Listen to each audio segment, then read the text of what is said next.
Hey, so we're gonna talk about the Sony a9iii.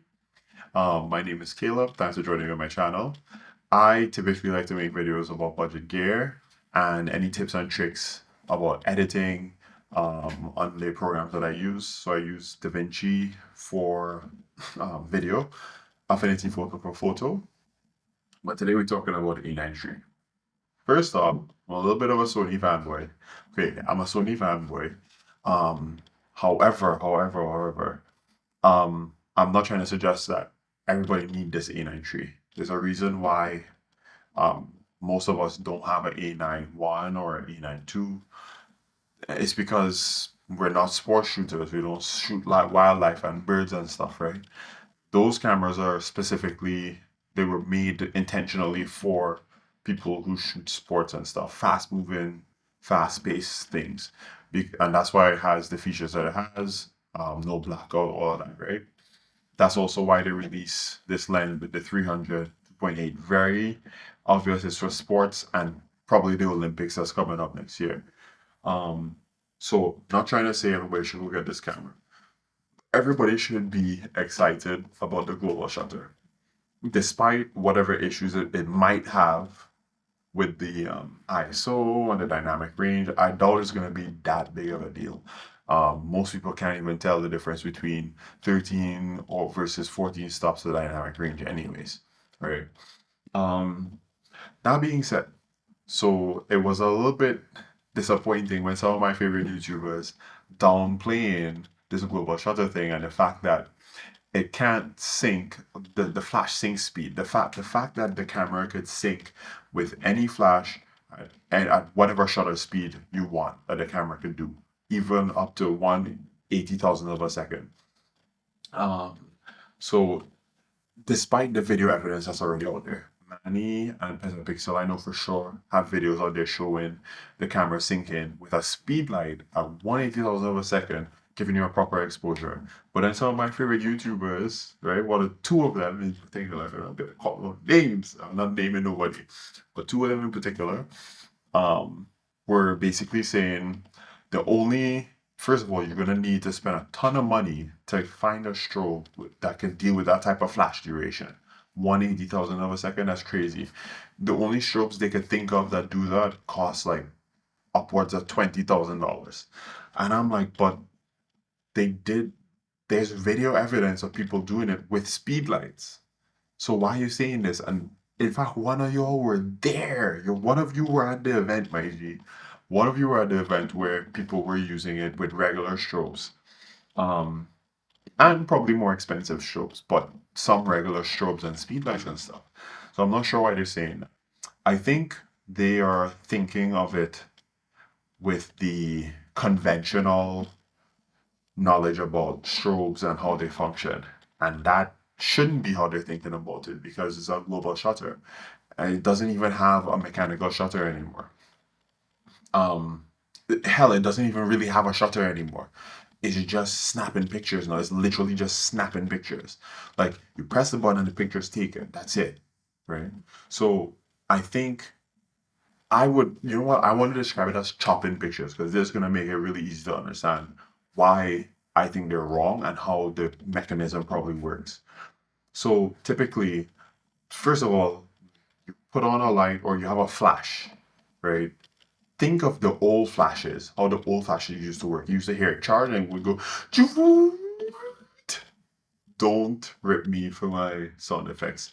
But you know how you would hear it charge up and then it flash and then it push and then it charge down and you could actually see it get bright and then you see it dimming. Flashes fire on a curve. So from off to on, peak to off, right? How typical cameras are probably doing it, right? I mean, I'm no scientist, but I have to assume this is how it's happening. It's happening much faster now with the modern day strobes. And basically, your camera with a regular sync speed is saying, okay, so it's going to be on for this long. The shutter needs to be open this whole time, right? And the moment it goes off, the shutter goes boom. And that's how you get your exposure, right? And when you're off the flash sync speed, so your shutter speed is faster, that's where you get the black bar. Because not the shutter closing, but the flash still on, right? I'm pointing at my light, it's not a flash, right? And that's where the high-speed sync come in. So when you go past the regular sync speed, the high-speed sync comes in and it pulses light so you don't get that black bar of the shutter closing, right? But now with a global shutter, where there's no shutter to give you no black bars or nothing, right? Because there's no need for it. Because it's just pictures done. You're chopping pictures now, right? You're not snapping pictures no more. You're chopping pictures now. So now with the Sony, and this is why they're probably able to do with a speed light, where the camera is now figuring out, hey, I don't need to know when the light is on and off anymore because I chop in pictures now. What I need to know is when this light gonna peak. That's when I'm gonna take the picture. Think of it too like the anti-flicker on your screen, right? If you put the anti-flicker on your camera on, if you have the A7 IV, let's say, or maybe one of the newer Canons or whatever, if you have it on versus off, if it's on, your camera is gonna sense when lights are flickering, and it's only gonna take pictures when the light is flickering on, which means all your exposure will be bright. If it's off, your camera will just take pictures, meaning you will take a picture of the exact same thing. One will be brighter, one will be darker, right? This is exactly what I think the global shutter is doing. It's saying, hey, I know this flash is gonna peak at this exact point in time. So I'm not gonna start taking a picture here and then stopping here. No, I take pictures instantly. So I'm gonna wait until that flash is peaking here, and that's when I'm gonna snap the picture. And that's why at 1/80,000th of a second, it probably can give you a proper exposure with a speed light.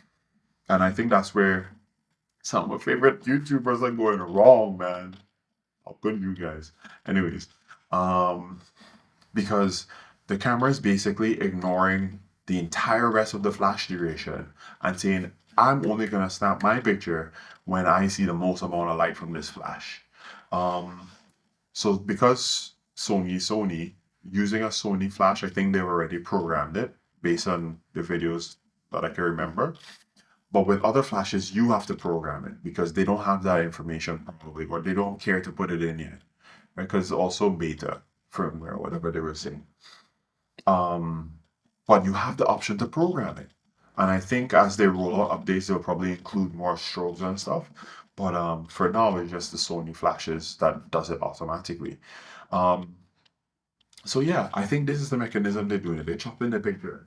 They wait until the flash is giving you the maximum output that it can give you at whatever power you choose, and boom, it's taking that picture then. So that means with a speed light, you can kill the ambient and still get a proper exposure, which is exactly what Manny in particular I remember doing. Killed all the lights in the room, got an exposure only from the flash, is what it looked like to me. Um, and he did with a speed light at 1/80,000th of a second because it's chopping pictures. Chopping a picture right on the peak of the flash, and boom, you're getting your exposure. So I think this is huge because you may no longer need to have a 1200 watt strobe for like a f22 exposure or some f number or something aperture. You might need that anymore. You might need to have like 2400 watts of power for some types of professional shoots anymore because you're gonna be able to take pictures when your flashes are at peak output. So as long as your strobe is powerful enough to fill whatever softbox you're using, you probably could get a good exposure out of it. So I think you still can't use a speed light to power um like a 7 foot softbox, right? Because it's not even giving you enough spread for something that big and then to go through diffusion and stuff. However, you could still use a speed light in broad daylight and kill the ambient and get a proper exposure if it's pointing directly at your person because it's enough light if it's pointing directly at something, right? Um, but yeah, definitely like a 600 watt strobe is easily filling a 7 foot softbox. Like you could use a 600 watt strobe in broad daylight with a 7 foot softbox, and it will overpower this up.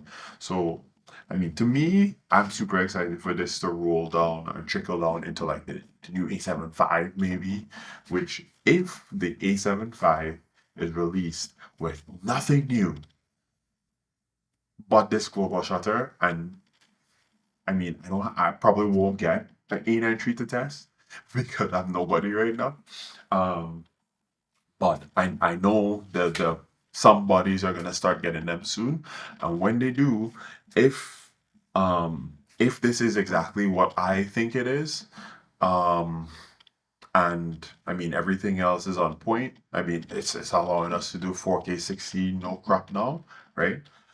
This is going to be huge. And if the a9iii is released, sorry, the A7 V is released with nothing except it has a global shutter and I guess full frame 4K 60, yo, I am getting that so fast. Like, I don't care if nothing else is different, which other things will be different because I think because of the global shutter, the some of the heating issues no longer exist, right? So I mean, I'm getting it 100%. I'm selling the two A7 IVs that I have, and quickly getting the A7 V. So yeah, that's all I wanted to talk about. I think two of my favorite YouTubers are wrong, and I came here to put them on blast. And I swear, I think I'm totally gonna rub it in their face if they're wrong. I hope they won't even care to rub it in my face if but I'm gonna rub it in their face if they're wrong. So, anyways, anybody who watched it to this point, thank you very much. If you subscribe, I promise I'm gonna make some more videos. Um, and I'll see you in the next one, maybe. Yeah, I'm gonna see you in the next one. All right, later.